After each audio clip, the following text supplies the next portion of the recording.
So to be fair, like it was a little bit of an up and down week with what was going on in the city because of other reasons that we won't go into discussion for now. But just to give you some context with what was going on, that maybe the city needed a bit of a positive spotlight, a positive beacon for something good, and that's always been Katie Taylor.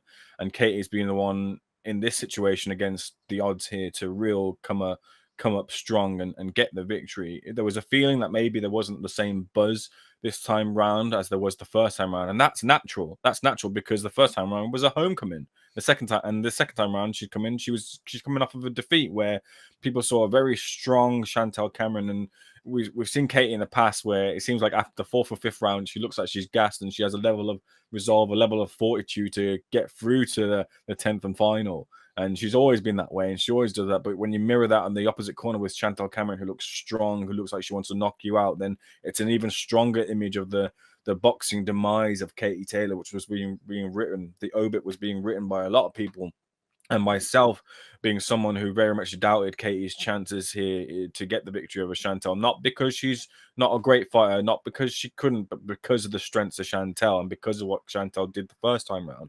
So to see Katie come in, to see Katie have the confidence, to see Katie say, look, I need to park a lot of things to the side. I need to concentrate solely and focus on the fighting, and to see her execute a game plan which included shorter flurries, shorter bursts of action, really kind of leading in with her flurries and then holding and clinching and implementing with that, with that lax referee who was letting her get away with those. Some other referees maybe would have deducted a point or at least warned, which would have deterred Katie from using that tactic, but she was able to use it to her advantage in the fight.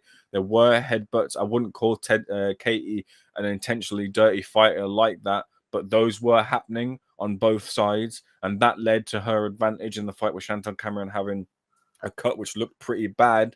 It might have affected the fight in terms of her vision, but I think what really got Katie the win was her game plan. She was able to notice that she needed to be out of range quickly with short flurries, then move, then hold, then clinch, then waste a little bit of time, whatever it was, and get out of the way and utilize that on a recurrent basis, because Chantelle didn't really deviate much. She just marauded forward as a fighter that maybe knew that the end was coming, or had the idea that the end would come for Katie sooner or inside the distance. A couple of contentious points outside, or one contentious point outside of the headbutts and the holding, that being whether it was a knockdown or not. I usually go off my eyes and what I see, and for me it looked like a knockdown. But when you're sitting, when you're looking, you're on a point of view where you're below the ring, so I couldn't see the feet positioning and whether there was a foot being held upon by Chantelle or the other way around.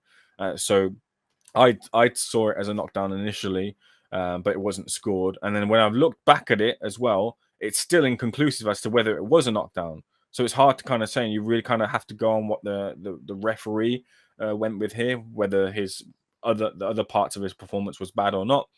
And I had it kind of very close up until the final round. And I thought Katie edged it. I thought it was 96-94. I thought Katie Taylor deserved the nod on this night, having not watched it back either. But I thought she warranted the win just by the slimmest of margins. And credit to her for what was just a brilliant performance. And it really builds to the third fight. That makes the most sense. I know Amanda Serrano is in the wings. She's waiting as well for a big fight, but they can do that again. But she really deserves for me that 8,000 Croke Park fight night against Chantelle Cameron in a trilogy fight where she can call the curtain on a career, whatever the result is. So just on that knockdown, Raj Anwar again says, what should be done with the judging at boxing matches to make them more fair? Taylor was knocked down Saturday. That would have affected the result. Yeah, so if the knockdown had been called from my kind of quick back of a fag packet maths, I think it would have been a split draw because it would have made the 96-94 a drawn card and the drawn card going in favour of Chantelle Cameron. So it would have been a split draw overall. And it did look like a knockdown to me on replays, watching on TV. But yeah, I mean, I've seen softer knockdowns than that given as well. But we should note that if a ringside judge believes a knockdown has occurred, he doesn't have to rely on the referee to call it, to include it in his scores. If he thinks or she thinks there's a knockdown, you can make that a 10-8 round. You don't have to be guided by the referee. It's just become usual protocol that you are guided by the referee, but there's nothing in the rules to say it has to be that way. Phil Harve says, old school Frank Warren is the king. S. Clayton says, feel a little for Cameron as with the knockdown in the first, she would have won. However, I feel Taylor edged it.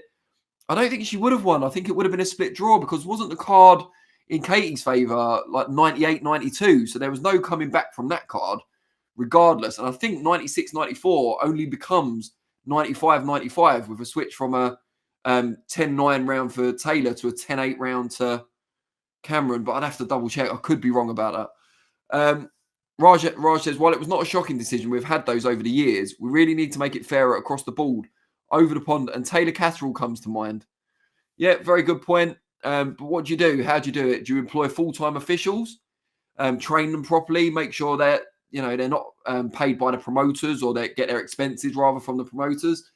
Yeah, in theory, or have a video judge as one of the three, or an extra one. There's lots of things you can do, but they all cost money. And the British Boxing Board of Control aren't known for having a huge amount of money.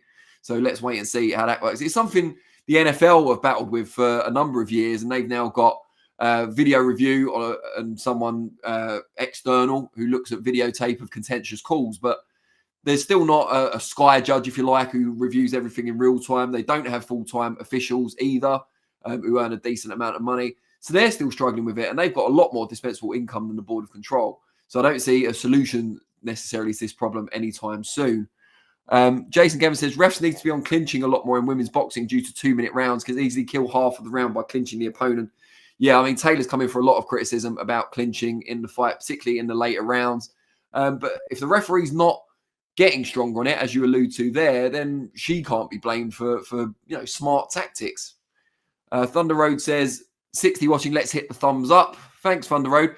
It actually works, Thunder Road's prompts, because as soon as I saw it, I thumbs upped it myself.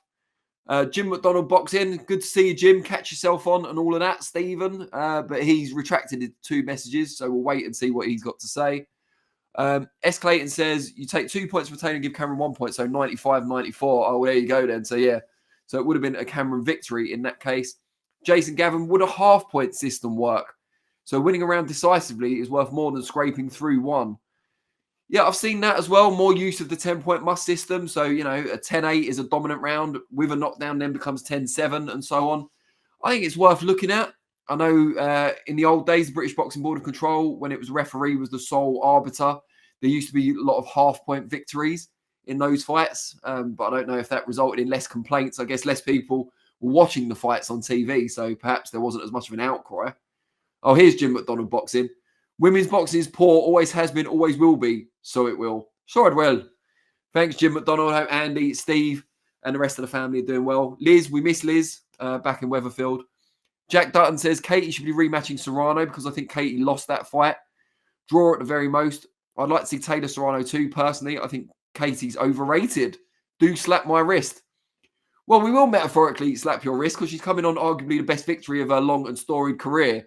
So it's a bit churlish to say she's overrated at this point, I think.